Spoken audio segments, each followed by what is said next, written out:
reinos se abalam, os povos se curvam, as bocas se abrem, as mãos se levantam para dizer que tu és o rei, para dizer que tu és o Senhor. Iniciou já, meu ali? Os reinos se abalam, os povos se curvam, as bocas se abrem, as mãos se levantam para dizer que tu és o rei, para dizer que tu és o Senhor. Teu reino é sempre eterno, vale misericórdia, justiça e igualdade, bondade e fidelidade. A tua igreja te adora, a tua igreja te adora. Teu reino é Sempre eterno, firmado em misericórdia justiça e e bondade, bondade e verdade. Tua igreja te adora. Tua igreja te adora. cante, os reinos se abalam, os povos Todos se se curvam, bocas se abrem, as mãos se levantam a dizer que tu és o rei. Dizer que tu és o Senhor. Vai chegando aí, meu pessoal. os reinos, Vai compartilhando. os reinos se abalam, os povos se curvam, as bocas se Abrem, as vão se levantam a dizer que tu és o rei. A dizer que tu és o Senhor. Vamos lá então, dona pastora Márcia. Boa noite para quem está aí online. A gente não pode atrasar, senão depois não dá tempo de tratar o que precisa. Boa noite para quem está já aí online. Compartilhe, mande para amigos, mande para colegas, mande para pastores, mande para quem é crente, quem não é crente. Hoje no Papo do Reino nós vamos falar da parábola do grão de mostarda. E ao final, já vou falar agora, porque às vezes eu me esqueço de dizer, ao final nós vamos estar orando, nós vamos estar intercedendo, vamos estar apresentando a sua vida diante de Deus, vamos estar em oração ao final da transmissão, tá ok? Então, hoje nós vamos falar da parábola do grão de mostarda. Vamos falar só dessa parábola, porque embora ela seja pequena, são só 2 versículos, mas são 2 versículos assim muito profundos. Então a gente vai falar sobre ela. Então já abre a Bíblia aí em Mateus 13. Nós vamos ler o verso 31 e 32, tá? Pai, nós oramos neste momento pedindo que o Senhor nos dê a tua graça, pedindo que o Senhor nos ilumine, que o Senhor nos ajude a entender a tua palavra. Espírito Santo, tu que és o mestre, tu de quem a palavra diz que tu ensinaria, que o Senhor nos ajude, Pai. Espírito Santo, nos ajude. Abre o nosso entendimento, abre o nosso coração, abre os nossos ouvidos, abre os nossos olhos, para que possamos ouvir e entender a tua palavra, em nome de Jesus. Amém. Muito bem, pessoal, nós já estamos, hoje eu acho que é o 4º programa, né? Eu acho que hoje está completando um mês, que nós estamos nos reunindo aqui nas quartas-feiras para falar do reino de Deus. Começamos do começo, onde eu imaginei que fosse o começo, e a cada semana nós estamos nos aprofundando mais no Evangelho do Reino, para que você possa ouvir e entender e compreender o que é o reino de Deus. Vamos dar boa noite para quem está online aí, pastora? Charlene. Boa noite, Charlene. Nara Munhoz. Boa noite, Nara Munhoz. Camila Machado. Boa noite, Camila Machado. Pamela Santos. Boa noite, Pamela Santos. Eliane Silva. Aqui Boa só noite, aparece Eliane eu. Silva. Tem algumas pessoas que depois colocam ali comentários, mas a pastora não consegue ver. Então, depois que terminar, daí eu entro ali e respondo se alguém colocou algum comentário, porque não aparece ali para ela. Não aparece na tela ali, pastor, os comentários, Não. nada? Estranho, né? De algumas outras pessoas, não. Tá. A não ser que seja compartilhado. Né? Então vamos lá. Nós vamos ler Mateus 13, 31 e 32 e eu já vou começar fazendo pergunta. Vou ler com atenção e você vai me responder depois da leitura. O que tem de estranho?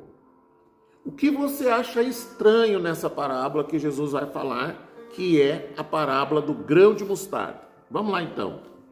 31 e 32, capítulo 13. Jesus, eu vou ler na tradução, na nova tradução, na linguagem de hoje, tá? Deixa eu ver, é bem isso aqui mesmo, né? Não vou falar uma bobagem aqui. É a nova tradução da linguagem de hoje, para facilitar para você. Jesus contou outra parábola. Ele disse ao povo: o reino do céu é como uma semente de mostarda, que um homem pega e semeia na sua terra. Ela é a menor de todas as sementes, mas quando cresce, torna-se a maior de todas as plantas, até ela chegar a ser uma árvore, de modo que os passarinhos vêm e fazem ninhos nos seus ramos. O que você acha de estranho nessa parábola? Alguns elementos eles estão se repetindo, né? O campo, o semeador, mas agora ela fala alguma coisa que eu acho que você deve ter percebido que é estranho. Quem acerta aí? Quem dá uma sugestão aí? O que é estranho nessa parábola? Vamos lá, querido, vamos lá. O que tem de estranho nela? Ninguém responde? Estou esperando, meus queridos. Nós vimos que tem o semeador, temos semente, temos a terra ou o campo. A semente agora não é o trigo, é uma mostarda. Não é o trigo, é uma hortaliça. E o que mais? O que tem de estranho ali? Ninguém respondeu? Por enquanto, não. Então tá, já que ninguém respondeu, eu vou seguindo aqui. Bom, essa parábola, igual à parábola do trigo, ela traz um alimento. Temos o trigo, que é alimento. Na semana passada a gente falou do trigo e do joio. A Charlene disse reino pequeno. Reino pequeno? Está também conosco Moacir Sortica, Oh, pastor. Pastor Moacir, boa E noite. a Cialves, Silene. Silene, boa noite. Então nós temos o trigo, que é alimento, temos a mostarda, que é alimento. Por quê? Porque as pessoas que constituem o reino de Deus, elas devem ser como uma colheita, elas precisam ser como um alimento, elas precisam produzir um alimento que satisfaça a Deus e aos homens. Por isso que Jesus está trazendo parábolas onde ele está colocando alimentos, tá? Outra coisa que se percebe nessa parábola, na parábola anterior, que era do joio e do trigo, nós vemos que o inimigo veio e ele semeou o joio. O joio que fez o surgimento, que trouxe o surgimento dos falsos crentes. Nessa parábola, o inimigo vai fazer com que a mostarda ela tenha um crescimento, ela vai fazer com que a mostarda ela sofra uma anomalia, ela sofra uma mudança de natureza. Esse que é o estranho, porque ela é uma hortaliça, né, a mostarda, e ela vai crescer e se tornar uma árvore.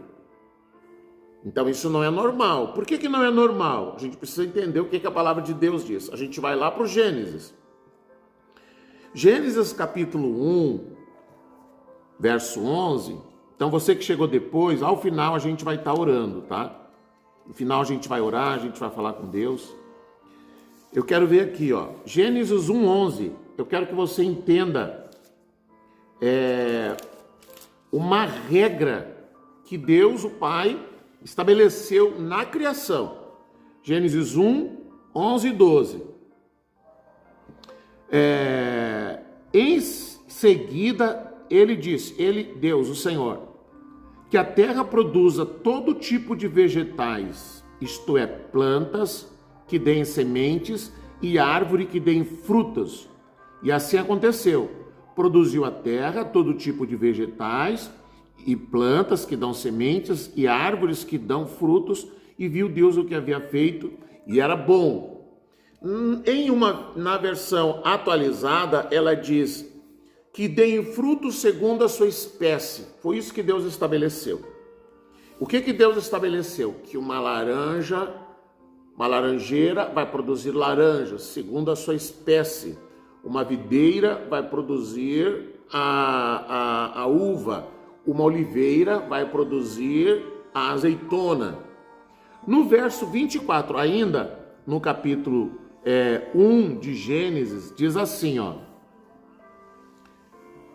Então disse Deus que a terra produza todo tipo de animais domésticos, selvagens e os que se arrastam pelo chão, cada um de acordo com a sua espécie. E assim aconteceu. Deus fez os animais, cada um de acordo com a sua espécie, os animais domésticos, os selvagens, os que se arrastam pelo chão, e Deus viu o que havia feito e era bom.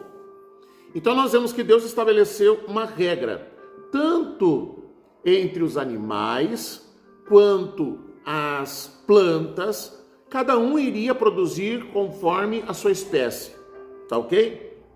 O que mais? Mesmo capítulo 1, verso 27 e 28. Assim Deus criou os seres humanos. Ele os criou parecidos com Deus.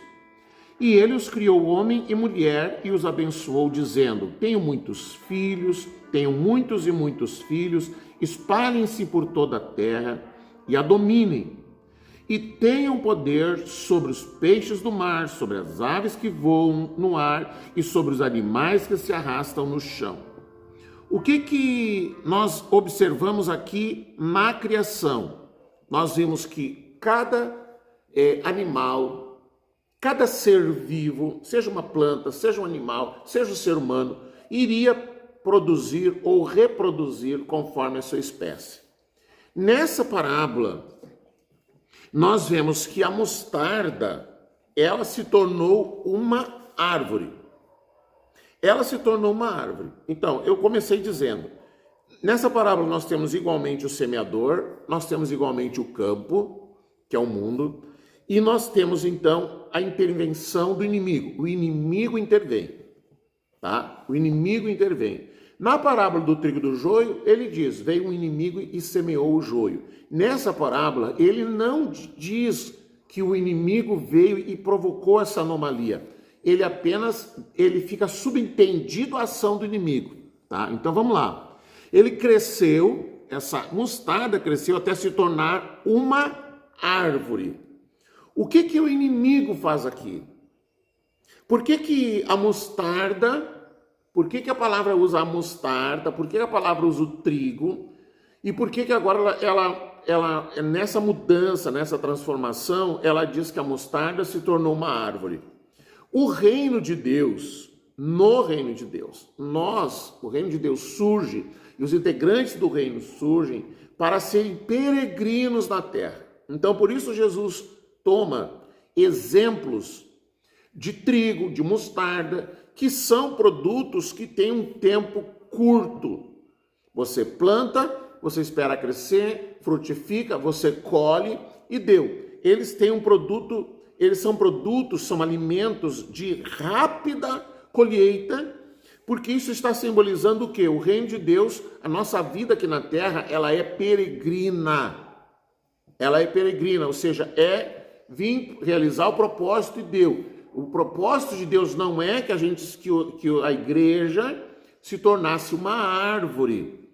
Então, qual é a diferença da mostarda, a hortaliça, para uma árvore perene? A hortaliça você tem de 30 a 70 dias para colher. E uma árvore perene é um tipo de árvore que ela fica com as suas folhas lindas o ano inteiro. Uma árvore perene é isso. Então, Jesus veio, plantou a mostarda, e o inimigo veio e provocou uma anomalia, uma mudança de natureza. Essa a questão que você precisa entender. Ele fez com que a mostarda, ela produzisse realizasse uma mudança de natureza, ou seja, de uma hortaliça para uma árvore. Tá, se você já plantou alguma vez alface em casa, você já plantou? Quem já plantou alface aí? Você já plantou alface? Já plantou alguma hortaliça? Se você plantou alface, a gente já teve muitas vezes aqui plantação de alface, a gente sabe que quando chega o tempo de colher, você não colhe, ela vai brotar de novo no meio e vai subir o caule uma certa medida, vai brotar folhas, depois vai crescer de novo, vai crescer, às vezes chega até uns 70, 80 centímetros, mas isso jamais é uma árvore. Jamais uma hortaliça vai se transformar numa árvore.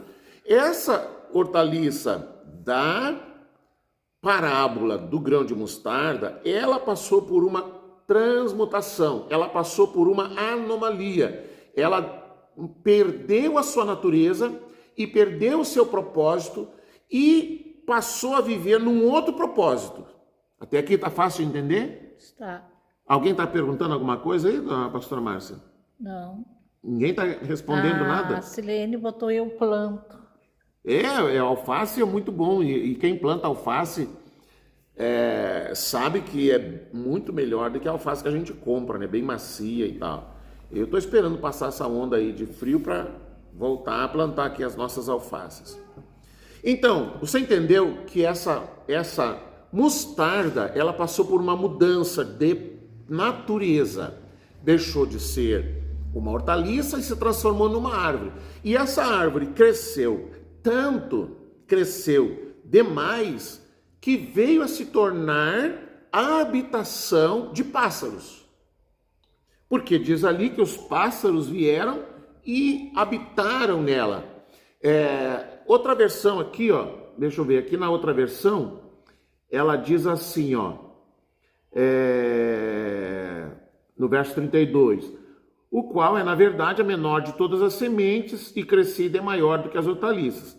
E se fez árvore, e se faz árvore, de modo que as aves do céu vêm aninhar-se nos seus ramos. Vamos ver o que são essas aves dos céus. Eu vou esperar que alguém me responda, pastora.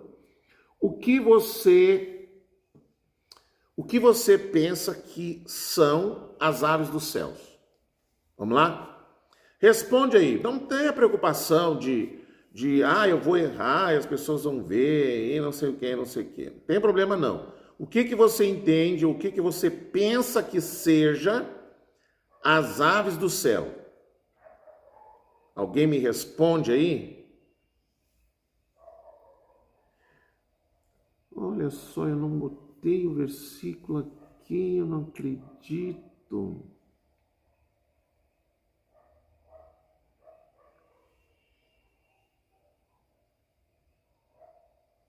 Tá aqui. Alguém respondeu? O que são as aves do céu? Enquanto não. Vamos lá, meu povo, me ajuda aí. Eu vou botar um louvor aqui e vocês me respondam o que você pensa que sejam as aves dos céus. As aves dos céus, elas são citadas nesse mesmo capítulo 13. Alguém arrisca aí uma interpretação do que sejam as aves dos céus?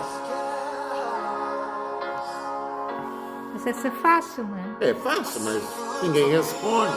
Eu penso que a pessoa não saiba o que seja.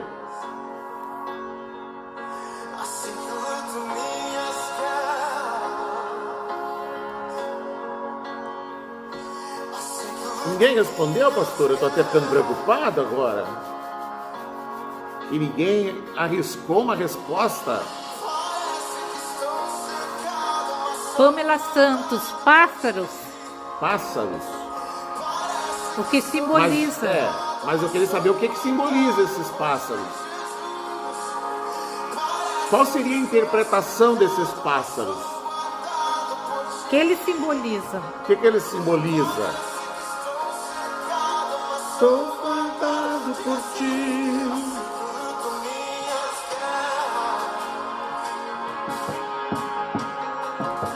Assim que luto minhas guerras. Vamos lá? Ninguém mais arriscou? Não. Aqui no meu, não. Mas que coisa. Deixa eu ver se aparece aqui alguma coisa. Que barbaridade. Ah, se Alves, Silene, o inimigo.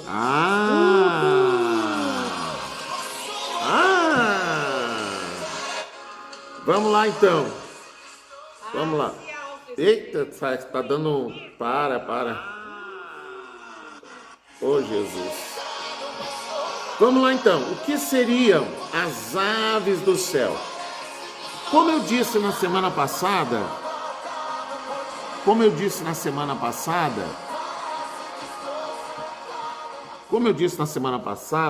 a Bíblia, ela não é tão difícil de interpretar, porque ela mesma se responde. Mateus 13, versículo 4, diz assim, ó.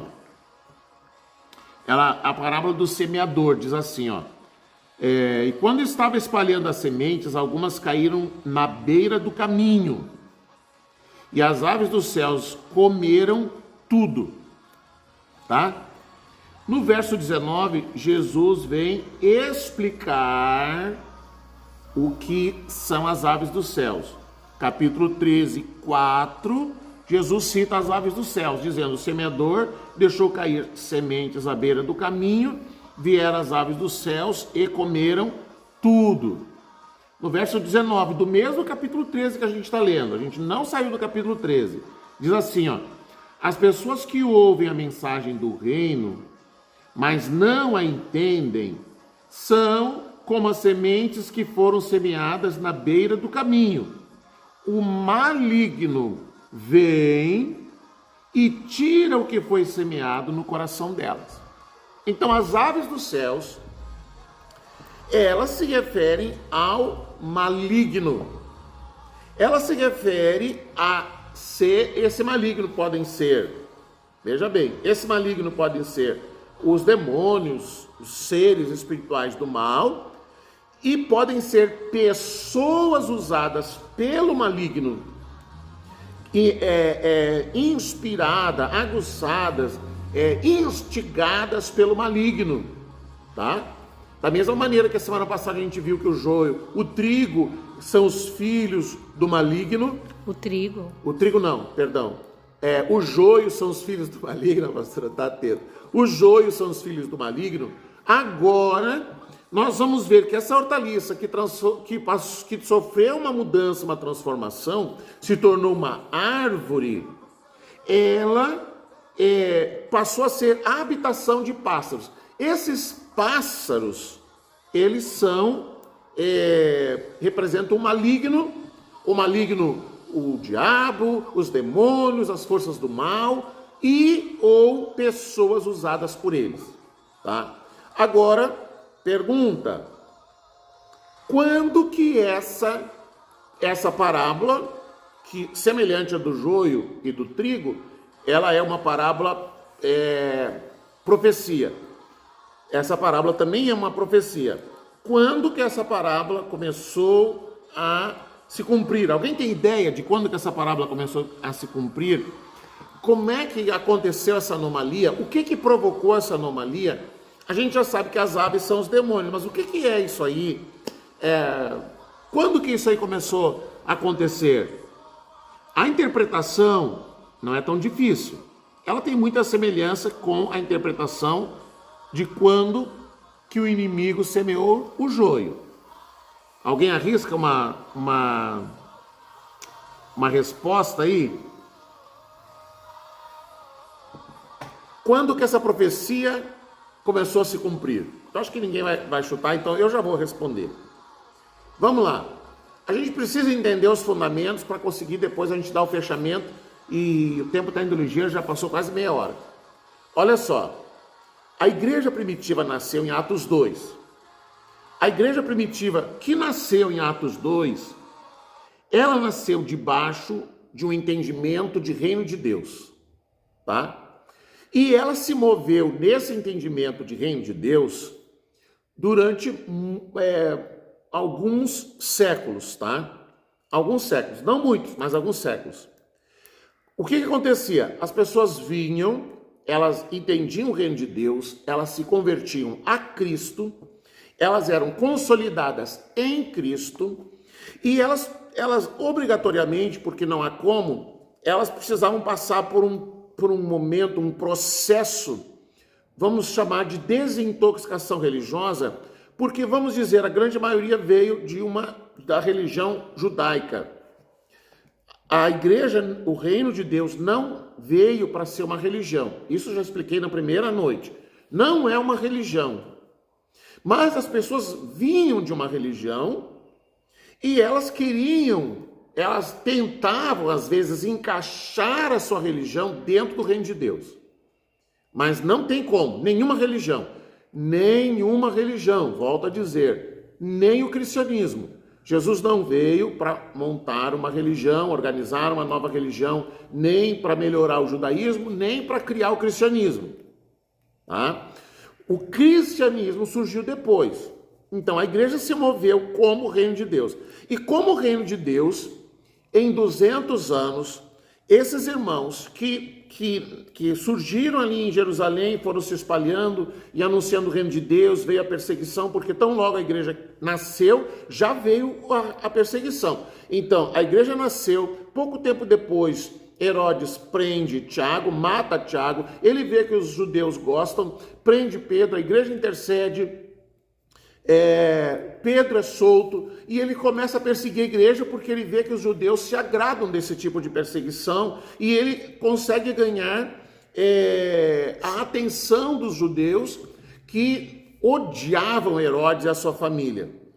Muito bem, então a igreja, dentro dessa visão de reino de Deus, a igreja, e eu estou falando de igreja, não estou falando de uma instituição, não estou falando de um CNPJ, eu estou falando da igreja corporativa, a igreja corpo de Cristo, a igreja como corpo de Cristo, que Paulo diz, vós sois o corpo de Cristo, tá?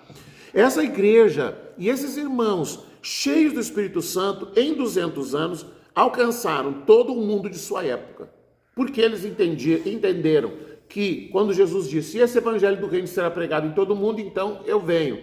Então eles pegaram essa palavra e se empenharam em que o mundo inteiro pudesse ser alcançado pelo reino de Deus, tá? Mas essa parábola, que é uma profecia, ela começa a se concretizar porque a perseguição não parou a igreja. Tem uma canção que fala, né? A perseguição não parou a igreja. A perseguição não parou a igreja. Matar os cristãos não fez parar a igreja. Prender os cristãos não fez parar a igreja. Fazer os cristãos de iluminação pública, né? Eles matavam e aí crucificavam, às vezes vivo, colocavam fogo embaixo e era a iluminação pública, eram os cristãos. Todas as tentativas de parar a igreja não deram certo. Até que veio um imperador, o imperador Constantino, por volta do ano 313, e ele teve a brilhante ideia de proibir a perseguição dos cristãos, de impedir a perseguição dos cristãos e dar a eles a liberdade religiosa, ou seja, não havia mais perseguição. Isso foi bom ou foi ruim? O que vocês acham? Isso foi bom ou foi ruim para a igreja? Parar com a perseguição, ninguém mais foi preso, ninguém mais foi caçado, ninguém mais foi morto, Roma parou de perseguir os cristãos. Isso foi bom ou foi ruim? O que vocês acham? Alguém me responde. Isso vocês podem me responder. Foi bom ou foi ruim? Essa liberdade religiosa, dar liberdade para que eles pudessem fazer os seus cultos, que eles pudessem se reunir livremente, porque eles se encontravam pelas tumbas, pelas cavernas, nos cemitérios, em pequenos grupos. Mas agora, por lei de Roma, não era proibido perseguir os cristãos. E aí? Isso foi bom ou ruim? Ninguém respondeu? Por enquanto, não. A Silene antes disse assim, ó, em relação à tua outra pergunta. Sim. Desde quando os anjos caíram, se rebelaram? Muito bem. Mais alguém respondeu alguma coisa? Eu acho que bom, Pamela. Tá. Vamos ver o que é bom, o que é ruim. O que aconteceu com essa liberdade religiosa aos cristãos? Isso promoveu, primeiro, acabou a perseguição e provocou um crescimento muito rápido agora do cristianismo. Cristianismo. Agora não é a igreja. Agora não é o reino de Deus. Agora o reino de Deus sai de lado, fica de lado e surge uma religião, o cristianismo.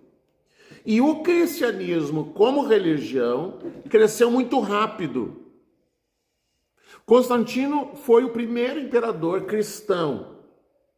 E ele, como imperador cristão, ele começou a estabelecer doutrinas.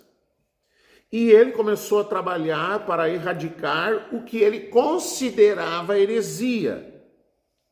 Foi o primeiro imperador que misturou religião com Estado. Religião com Estado. Então, ele estabeleceu como precedente que o imperador era responsável pela saúde espiritual dos seus súditos. Tá? Então, aquilo que foi bom, cessou a perseguição, houve uma abertura plena. Isso fez com que o cristianismo se tornasse como uma moda, vamos dizer assim. Hoje é assim, se tornou uma moda. Todo mundo quer ser cristão, todo mundo diz que é cristão. Todos os grandes artistas, os grandes famosos, eles se apresentam como cristãos. Mas a conduta, o estilo de vida, o modo de vida não fecha com o fato de serem cristãos. Porque semana passada eu ainda falei, pelos frutos os conhecereis, tá? Depois de Constantino veio um outro imperador que tornou o cristianismo como uma religião oficial do Império Romano. No ano 380 depois de Cristo, foi promulgado pelo imperador Teodósio I, lá em Tessalônica, uma lei que já havia cessado a perseguição. Agora a lei era que o cristianismo era uma religião oficial. Agora, oficialmente, eles misturaram a religião com o Estado. A religião com o Estado. E eles começam, então, isso aqui, ele provocou o que a gente chama de apostasia, um afastamento de Deus. Por quê? Porque agora o governo, os líderes, as autoridades começaram a dizer o que é certo, o que é errado, o que é heresia, o que não é heresia. Então, o que aconteceu? De repente alguém entendeu, nós podemos cultuar os mortos, nós podemos venerar os mortos. Foi quando surgiu os santos, né? Os santos serem venerados. Alguém disse, nós podemos usar, para orar, nós podemos usar uma vela. Então alguém lá colocou uma vela. Alguém disse, nós podemos colocar imagens. Então vieram e colocaram imagens. Alguém disse, para melhorar o culto, nós podemos fazer tal coisa, nós podemos fazer tal coisa. Então essas coisas que foram sendo enxertadas no cristianismo como religião, não era mais o reino de Deus. O cristianismo como religião não é o reino de Deus. Eu sei que as pessoas têm dificuldade para entender isso, porque o cristão, de um modo geral, ou os evangélicos, de um modo geral, eles têm assim um orgulho muito grande de dizer, eu sou evangélico, eu sou cristão. Mas o cristianismo como religião, ou hoje ser evangélico como religião, é uma religião como qualquer outra. Ser evangélico é seguir a religião evangélica. Ser cristão, o cristianismo hoje, por exemplo, eu até anotei aqui porque eu pesquisei para poder falar para você. O cristianismo hoje não é só uma única religião. O cristianismo ele abrange tudo que significa uma fé abraâmica, que se divide em grandes tradições e denominações. Então nós temos o catolicismo romano, nós temos a ortodoxia oriental, incluindo o catolicismo bizantino, outras tradições orientais, temos o protestantismo. Dentro do protestantismo nós temos grandes divisões, com mais de 300 formas de divisões, só para falar do cristianismo como religião. Então ela abrange desde alguém que cultua imagens e mortos, até alguém que está completamente fora do que é ser o cristão, porque o termo cristão surge em Atos dos Apóstolos, quando eles observavam aquelas pessoas e alguém entendeu, eles são parecidos com Cristo, então eles serão chamados de cristãos. Mas hoje o cristão nem sempre é alguém que é igual a Cristo, ou semelhante a Cristo. Então essa liberdade que foi dada fez com que, como religião, houvesse um crescimento muito grande, uma explosão de crescimento. Por isso que a Bíblia diz que era uma mostarda, que é o reino de Deus, que cresceu tanto que se tornou uma árvore. Por que ela disse que se tornou uma árvore? Porque a árvore, eu expliquei antes, a árvore é uma coisa enraizada na terra. Uma árvore perene está enraizada na terra. E nós, como filhos de Deus, como cidadãos do reino, nós não temos que estar enraizados na terra. Tem até uma canção que a gente canta, eu sou peregrino. Eu sou peregrino. A minha passagem aqui na terra é como peregrino.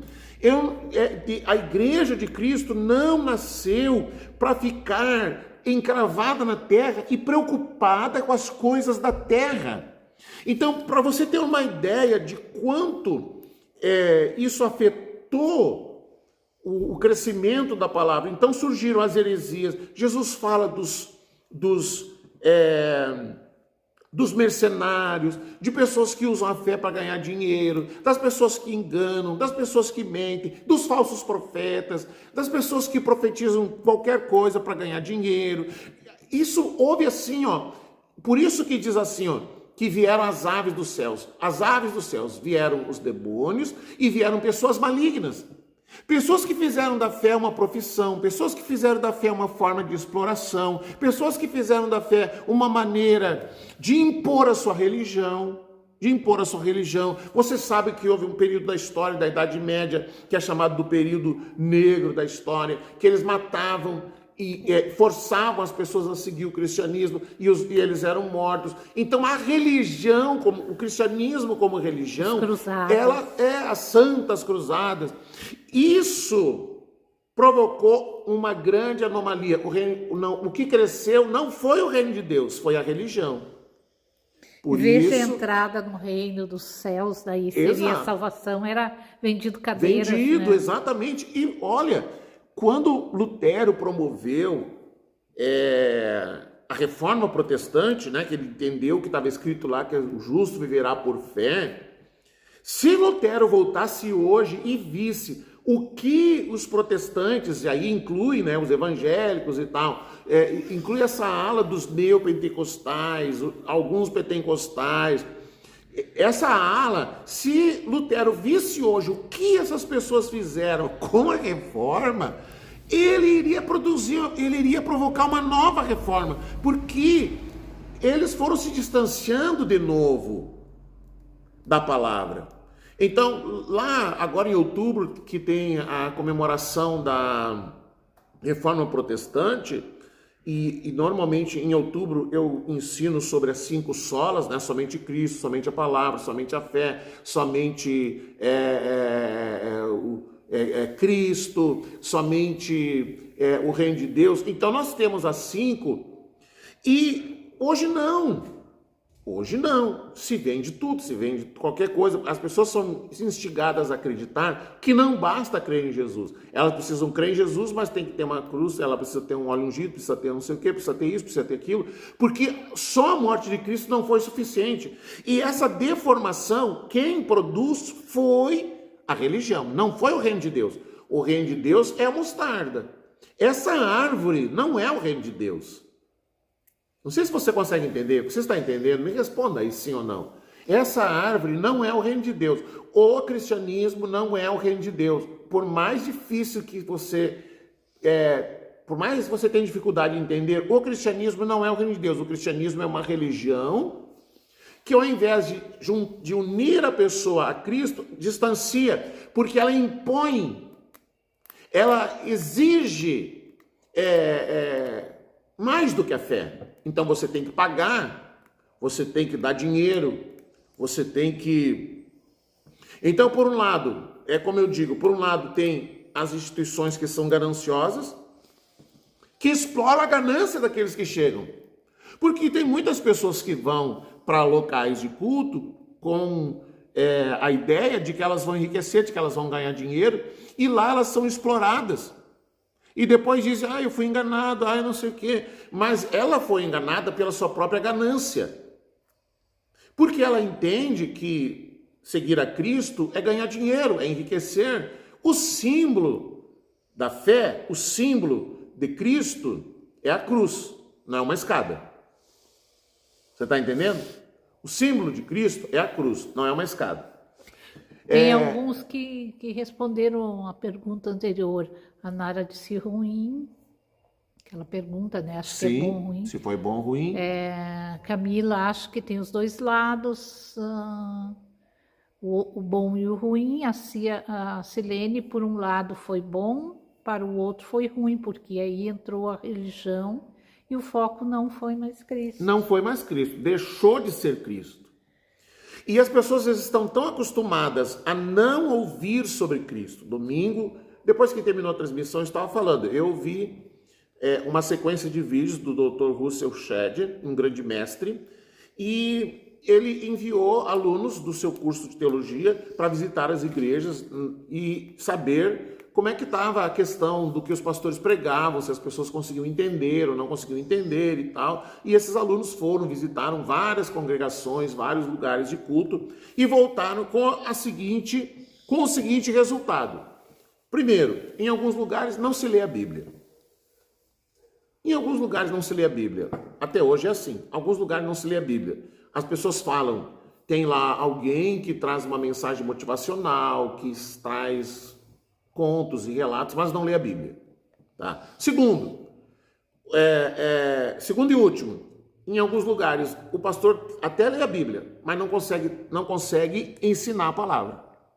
Não consegue fazer uma aplicação da palavra. Não consegue fazer uma interpretação coerente da palavra. Então isso faz o quê? Isso gera o quê? Pessoas num nível muito raso. E uma pessoa que tem um nível raso de conhecimento, de entendimento da palavra de Deus, essa pessoa se torna uma presa fácil para quem engana. Uma presa fácil para quem engana. Então, aquilo que seria bom foi ruim. O que o cristianismo trouxe? Então, trouxe coisas malignas, pessoas malignas, espíritos malignos, heresias, coisas carnais. Essa árvore que cresceu, essa árvore não produz frutos. Não produz frutos. O cristianismo, na verdade, ele não produz frutos. As pessoas aplaudem, as pessoas olham, as pessoas veem, mas não tem fruto nenhum. Alguns dias atrás, numa dessas transmissões, eu falei, promove lá um congresso de missões, mas não envia nenhum missionário, não ajuda ninguém. Vamos promover um evento, um congresso, tal coisa. É evento, é só evento. Não é o ideal, o objetivo é ganhar o dinheiro. O resto, enganar as pessoas e tal, e coisa e tal. É que na realidade as pessoas hoje em dia elas nem notam que não é o evangelho. Não notam que não é o evangelho. Se ela sai emocionada, ela acha que é unção. ela acha que é unção.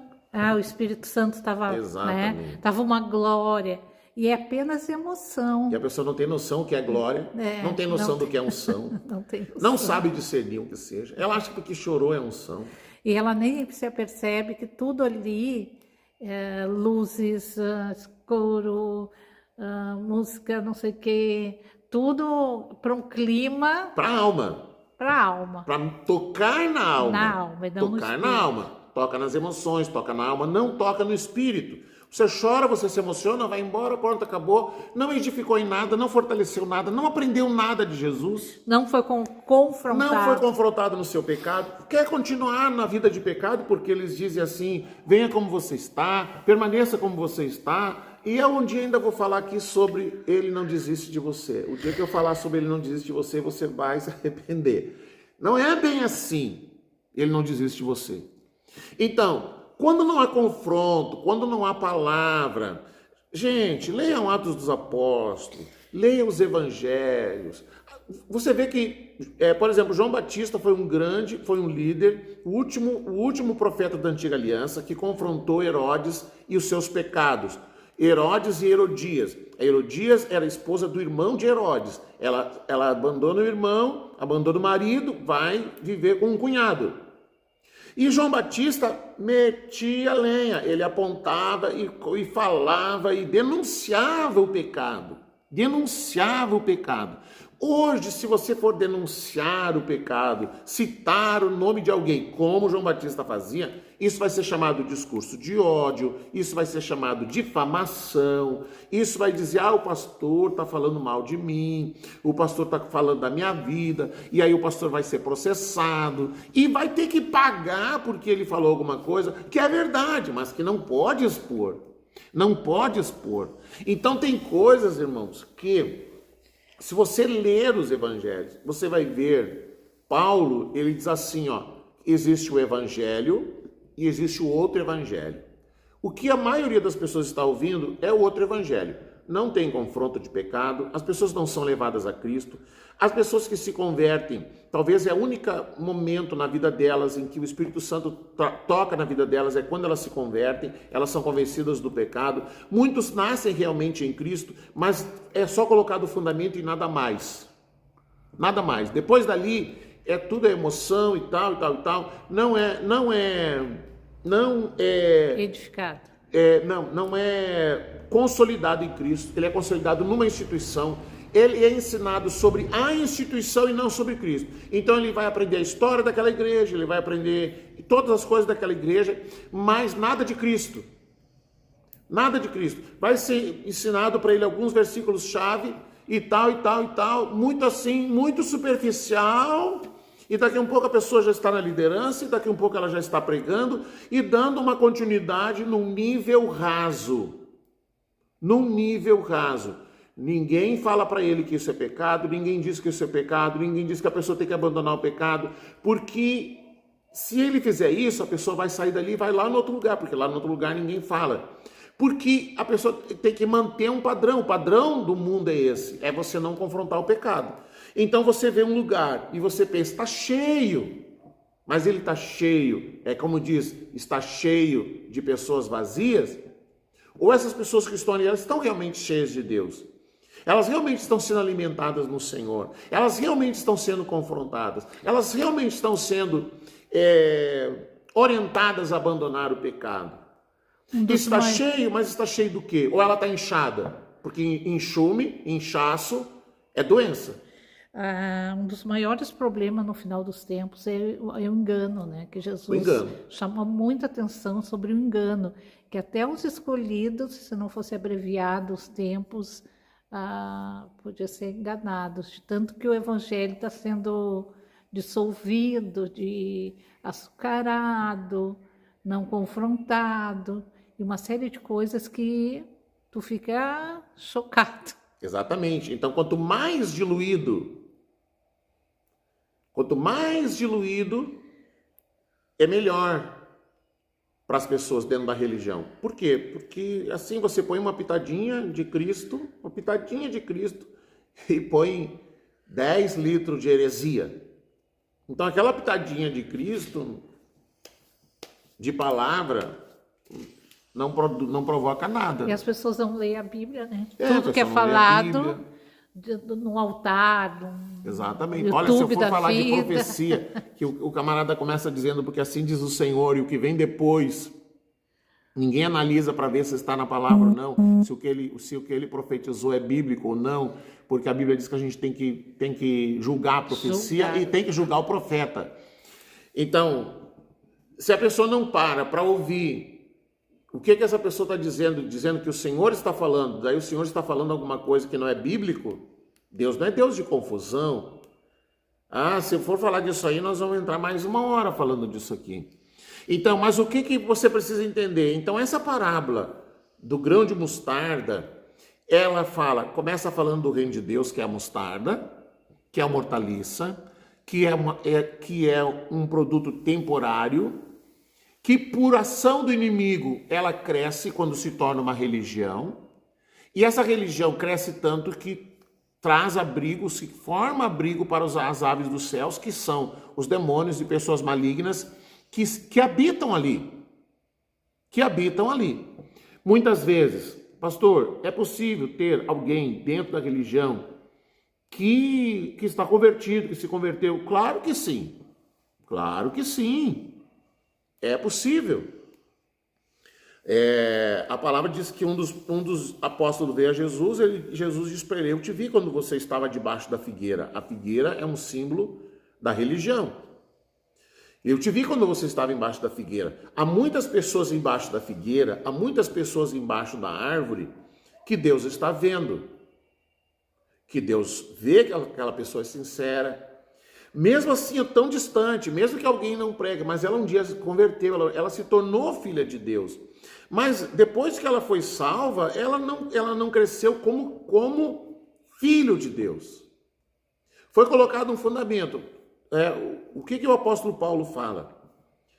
Depois de posto o fundamento, as obras que alguém edificou, se foi palha, feno ou madeira, tudo vai ser provado pelo fogo diante do Senhor, tá? Se queimou, já era. Tá salvo, mas não restou mais nada. Aí ele diz: mas se alguém edificou e foi as pedras preciosas, o ouro e a prata, que eles se mantêm vivos no fogo, o fogo purifica, melhora a qualidade. Esses receberão coroações, receberão prêmios do Senhor. Galardões. Então, o que acontece? Então, o que eu estou dizendo? A pessoa encontrou Jesus e edificou em cima de palha, em cima do fundamento que é Cristo. Ele edificou com madeira, palha e feno, foi queimado, não ficou nada, porque ela ficou anos dentro da religião e nada de Cristo. Nada de Cristo. Isso é triste de dizer. Anos se dedicando a uma religião, mas não encontrou Cristo. Ele encontrou a religião, mas não encontrou Cristo. Ele encontrou Cristo e na religião ele encontrou um pedágio. E esse pedágio leva ele para tudo quanto é lugar, menos para Cristo. É triste dizer isso. Olha só, eu tenho 4 minutos para encerrar. Vocês entenderam? Alguém tem uma dúvida aí? Alguém tem uma pergunta para fazer? Que eu quero dar o fechamento aqui. Para falar, para que você entenda a diferença. Eu sei que hoje foi Foi puxado. Eu quero que você entenda a diferença. Alguém tem alguma pergunta? Faça agora, como diz aquela conversa, faça agora ou cale-se para sempre. Eu quero encerrar lendo aqui um texto de Colossenses, Filipenses, Colossenses, Novo Testamento, Colossenses 3, verso 2. Qual é a atitude do Filho de Deus, do cidadão do reino? Ele diz assim, pensem nas coisas lá do alto e não nas que são aqui da terra, porque vocês já morreram e a vida de vocês está escondida com Cristo e está unido com Deus. Qual é a diferença de você seguir uma religião? Você está firmado na terra, nas coisas da terra, você tem muitas coisas suas para resolver e você está querendo que Deus abençoe a sua vida, mas você não quer abraçar uma vida com Deus. Você não está interessado nas coisas dos céus. Jesus diz, junte um tesouro no céu, na eternidade. Você está preocupado com coisas da terra, mas você não está preocupado com as coisas dos céus. Você está chorando pelas suas coisas, mas não está chorando pelas situações que acontecem na sua vida, na sua cidade. Você está chorando para Deus te dar coisas, mas você não está chorando porque as pessoas estão morrendo lá na ponte. Você não está chorando por causa dos seus pecados. Você não chora porque vê os crimes de pedofilia que acontecem na cidade. Você até se revolta, mas não faz nada como cristão. Você vê as pessoas passando necessidade, mas você faz que não vê. Para você não existe. Você vê um mendigo, para você ele é uma pessoa invisível para você. Você vê uma criança pedindo alimento, você também não liga, nada te choca, nada toca no teu coração, você não tem misericórdia, você não é misericordioso, você não tem amor pelas vidas, você está preocupado com a sua vida, você não está preocupado com o reino de Deus. E uma das coisas que é importante acontecer para que Jesus venha, é que o reino de Deus seja pregado, que a igreja, o reino de Deus como igreja, ele manifeste o reino de Deus. As pessoas estão cansadas de ouvir um discurso e não ver nada, nenhuma diferença, nenhuma mudança. Nada acontece. Aí você vai mês após mês, dia após dia e nada acontece. Você entendeu? Você compreendeu essa diferença? Eu sei que é difícil ouvir algumas coisas. Eu também tive dificuldade quando eu comecei a estudar o reino de Deus há 13 anos atrás. Mas, como eu digo, o Espírito Santo precisa abrir os seus olhos. Você precisa ter um choque para você ver e entender. Ok? Vamos orar? Alguém fez alguma pergunta aí, pastora? Não? O que aparece, não. Então tá. Deixa eu ver aqui se eu enxergo aqui algum comentário, alguma coisa. Porque às vezes também eu não consigo ver, só depois. E eu quero então encerrar, gente, nós vamos orar. Então você que está aí, você que quer orar com a família, você que quer... Não, aqui para mim aparece só 2 comentários, nem aparece mais. A Silene, a Nara, a Camila. Algumas coisas vão aparecer aqui, eu estou vendo o pastor Ayrton aqui assistindo. Pastor Ayrton, boa noite, pastor Ayrton, lá da época de Pomerode. Pastor Ayrton Cardoso, desde a época de Pomerode, quando eu fui bispo lá em Timbó. Quando ele veio aquele que eu dei a jaqueta de couro, eu tirei minha jaqueta e dei para ele. Pastor Ayrton, um abraço, bom vê-lo, que Deus o abençoe. Então, queridos, o que Deus quer? Deus quer que você entenda o reino de Deus e que você estude sobre o reino de Deus, que você conheça o reino de Deus, mais do que você ser crente, mais do que você ser... defender ser cristão, você precisa aprender sobre o reino de Deus. E como as pessoas, elas, na época da igreja primitiva, elas tinham que passar por uma desintoxicação religiosa para que eles abandonassem a religião, porque para o reino de Deus entrar, a mentalidade religiosa tem que sair. Aí é pena que eu comecei agora a falar isso. Vou ter que falar outro dia sobre isso. Porque para entrar o reino de Deus, o que é religião tem que sair. Tem muita coisa evangélica que não é evangélica. Outro dia eu falo sobre isso. Nós vamos orar. chama a família.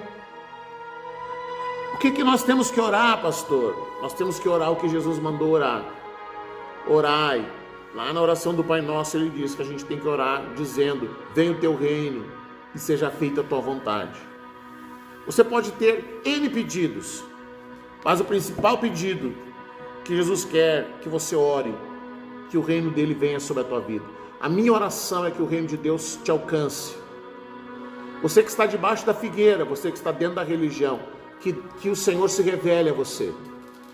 Que o Espírito Santo abra os teus olhos e que você entenda que o reino de Deus não é uma religião. Senhor Jesus, nós oramos agora, Pai. Eu quero orar por aqueles que nessa noite, nesse momento, estão formando conosco esse momento de oração. Aqueles que depois, em algum outro dia, estarão ouvindo. Aqueles que talvez vão acessar pelo YouTube. A minha oração, Senhor, é que o reino de Deus venha sobre eles. Da mesma forma que o Senhor abriu os olhos daqueles que vinham te procurar, vinham muitas vezes atrás de uma bênção, mas encontravam o reino de Deus. Vinham muitas vezes para satisfazer um pedido, para satisfazer uma causa, mas encontravam o reino de Deus e eles eram alimentados com o reino de Deus. Eu quero orar, Senhor. Talvez alguém está muito doente, está precisando de um milagre, está vindo a Ti, Senhor, para receber uma cura, mas eu oro para que além da cura, essa pessoa encontre o reino de Deus. Talvez uma família, Senhor, está com o seu lar sendo destruído, a sua casa está sendo destruída, os relacionamentos dessa família estão sendo destruídos, estão sendo atacados por todo tipo de maldade, de violência, de pedofilia, de crime, de raiva, de intriga, de ódio. Toda maldade está sendo atingida nessa casa. Eu oro por essa família, eu oro, Senhor, para que o teu reino entre nessa casa. Eu oro para que o inimigo seja amarrado e que ele seja destruído e que caia por terra todo o ataque do mal contra essa família. Eu oro para que essa família seja abrigada debaixo das asas do Altíssimo. Eu oro por paz dentro dessa casa. Eu oro por harmonia nesse casamento. Eu oro pelas famílias dessa casa, pelas pessoas dessa casa, desde o mais jovem ao mais idoso. Eu oro para que o reino de Deus venha. Que o reino de Deus venha trazendo cura, o reino de Deus venha trazendo salvação, o reino de Deus venha trazendo harmonia, o reino de Deus restaure os relacionamentos, o reino de Deus abra as portas para essa família e que tudo que o Senhor realizar por essa família seja um testemunho para a conversão. Que o Senhor abra as portas para que eles vejam a manifestação da Tua glória, Senhor.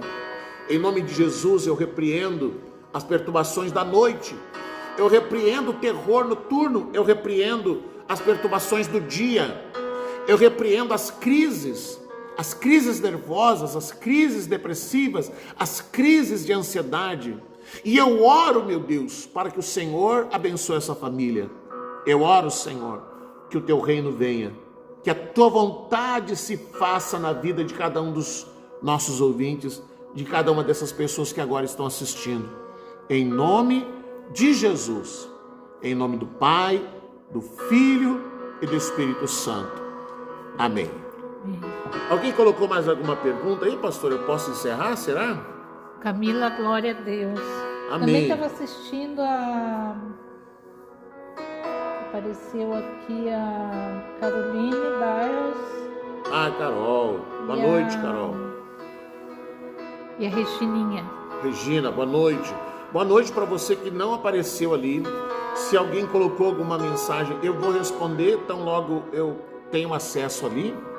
E essa mensagem, essa noite, essa live, essa semana, eu já vou encaminhar para o YouTube. Se você não sabe, o Facebook agora permite que fique no feed ali apenas por 30 dias, depois ele tira, tá? O meu desejo é que o Senhor te abençoe, que o Senhor resplandeça o seu rosto sobre ti, que Ele te dê a paz, que Ele manifeste sobre a sua vida a sua glória e a sua presença.